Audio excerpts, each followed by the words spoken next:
Olá, aluno! Seja muito bem-vindo ao canal. Espero que esteja tudo bem com você. No vídeo de hoje, vamos estudar sobre as funções inorgânicas, ou seja, vamos estudar conceitos básicos sobre ionização e dissociação iônica, que são pré-requisitos para estudarmos as funções inorgânicas. Eu sou a professora Ellen Mendonça e esse é o meu canal.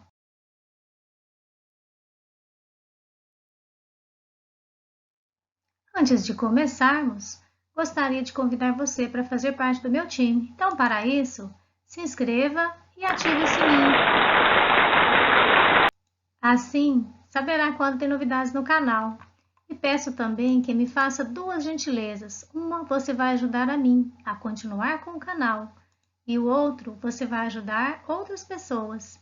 Então, curta, comente e compartilhe. O tema da nossa aula, ionização e dissociação iônica. Vem comigo! Na aula de hoje, nós vamos estudar conceitos básicos sobre dissociação iônica e ionização, e nas próximas aulas vamos estudar as funções inorgânicas, que são os ácidos, as bases, os sais e os óxidos. Objetivos da aula de hoje: compreender que em meio aquoso algumas substâncias podem sofrer ionização devido às suas características físico-químicas e outras podem sofrer dissociação iônica. O outro objetivo é diferenciar ionização de dissociação iônica.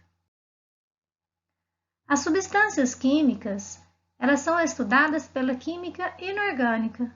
Para facilitar, os químicos dividiram em dois grupos: as substâncias inorgânicas, que também são conhecidas como substâncias minerais, e as substâncias orgânicas.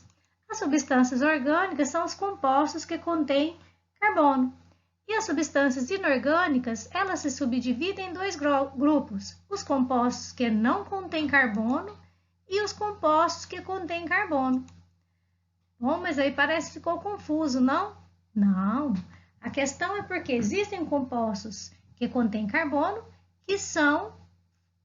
que pertencem ao grupo das funções inorgânicas, como, por exemplo, nós temos o dióxido de carbono, monóxido de carbono, carbono grafite, o carbono diamante, o ácido cianídrico, os sais carbonatos e os sais cianetos.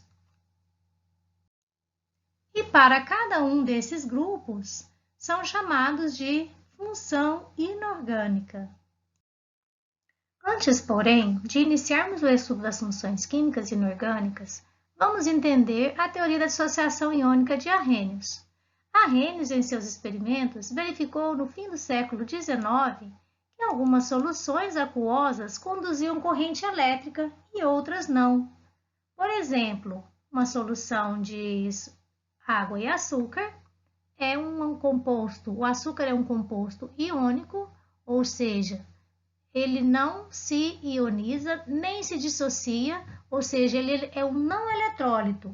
Quando o açúcar é dissolvido na água, ele subdivide em moléculas C12, H22 ou 11, que são eletricamente neutras e, portanto, insensíveis ao campo elétrico. Sendo assim, a corrente elétrica não pode fluir na solução, então a lâmpada fica apagada.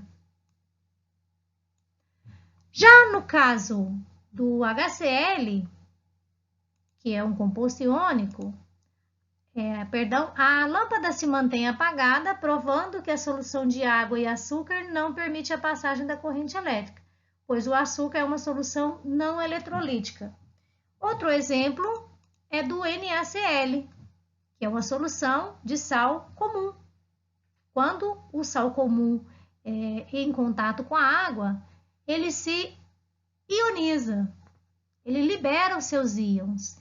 Então, essas partículas, elas são carregadas eletricamente e são denominadas de íons, como Na+, e Cl-. Os íons positivos, cátions, caminham em direção ao polo negativo da pilha, então eles vão nesse sentido.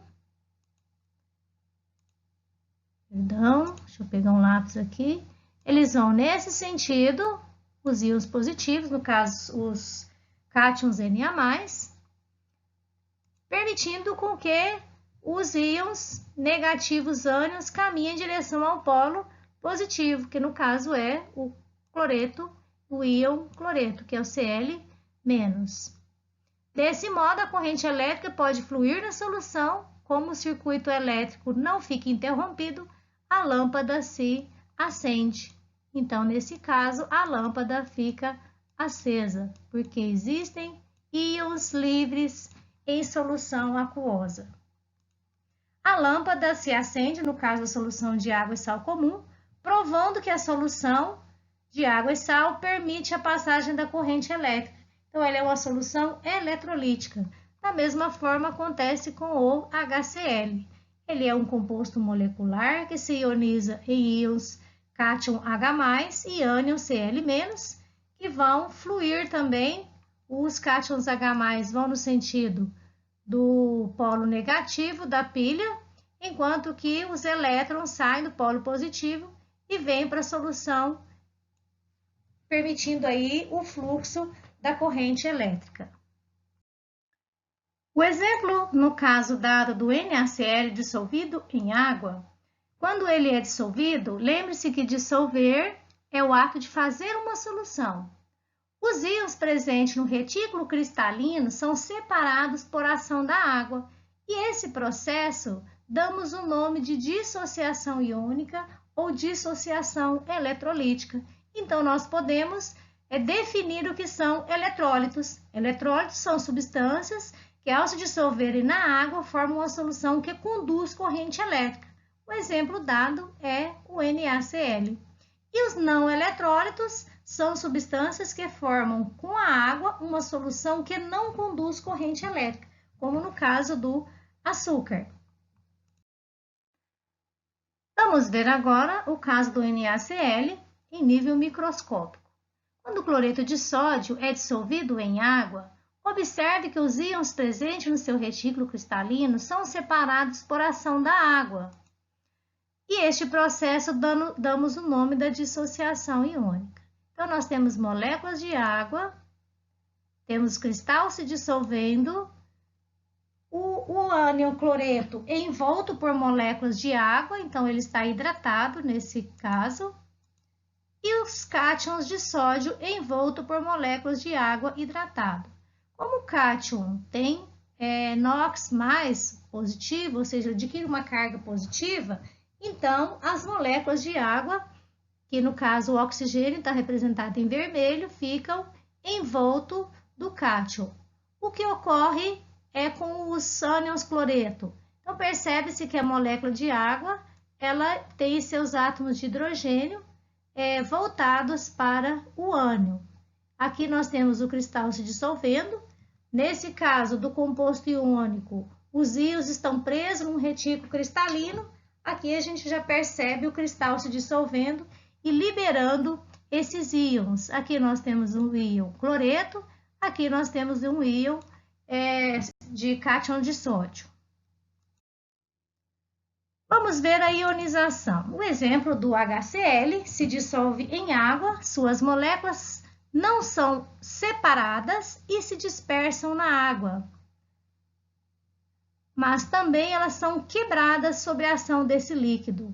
Então, o que ocorre? Nessa quebra, ambos os elétrons da ligação covalente entre o hidrogênio e o cloro, lembrando que o hidrogênio tem um elétron na camada de valência, ele vai compartilhar esse um elétron com o átomo de cloro, formando aqui uma ligação covalente, lembrando aí o sódio, o cloro, ele tem 7 elétrons na sua camada de valência, então ocorre essa quebra de ligação aqui do hidrogênio com o cloro. Então, é rompida essa ligação. Permanecem com o cloro e ficam com o hidrogênio. Nenhum elétron fica com o hidrogênio. Então, nós vamos ter aqui um cátion H+, e um ânion Cl-, como está representado na figura. Assim ocorre a formação do cátion H+, e do ânion Cl-. A solução resultante conduz corrente elétrica, porque apresenta íons livres e eles se movimentam. A este processo nós chamamos de ionização. Você deve estar aí perguntando, mas ionização e dissociação iônica não são a mesma coisa? O resultado, aparentemente sim, porque você vai ter íons livres tanto na dissociação iônica quanto na ionização. O que diferencia são os compostos que são formados das substâncias, ou seja, a dissociação ela vai ocorrer em um composto iônico. Quando que a gente tem um composto iônico? Quando os átomos se uniram através de uma ligação iônica. E na ionização, a gente vai tê-la quando o composto é um composto molecular, ou seja, os átomos se uniram através de ligações covalentes. Então, essa é a diferença de ionização e de dissociação iônica, mas ambas liberam íons livres. O açúcar, por exemplo, ele é um composto molecular, porém, ele não se ioniza nem se dissocia, apenas se dissolve em moléculas C12, H22 ou 11. Já o HCl, ele é um composto molecular e as suas moléculas são quebradas por ação da água. Como nós temos aqui o composto HCl gasoso, é necessário que ele esteja em água para que as suas moléculas se ionizem. Como podemos ver na figura. Aqui nós temos a molécula de HCl sendo quebrada pela ação das moléculas de água.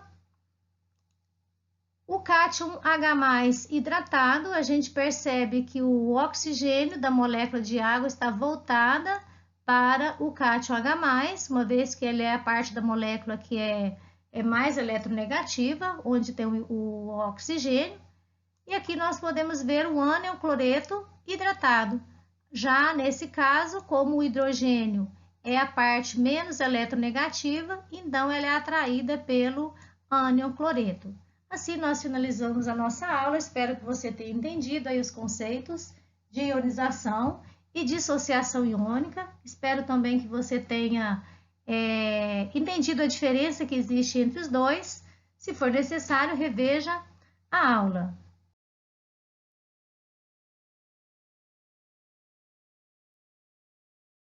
Contribuído com a sua aprendizagem e agora é com você. Então, eu te peço duas gentilezas. Uma você vai ajudar a mim, que é continuar com o canal. Então, espero que você deixe seu... A outra gentileza, você vai ajudar outras pessoas, ou seja, registrando nos comentários a sua gratidão ou também as suas dúvidas. Compartilhe também os vídeos com seus colegas e amigos. E o grande abraço de hoje vai para você que assistiu a aula até o final. Então, um grande abraço, que Deus o abençoe e te espero na próxima semana. Fique com Deus.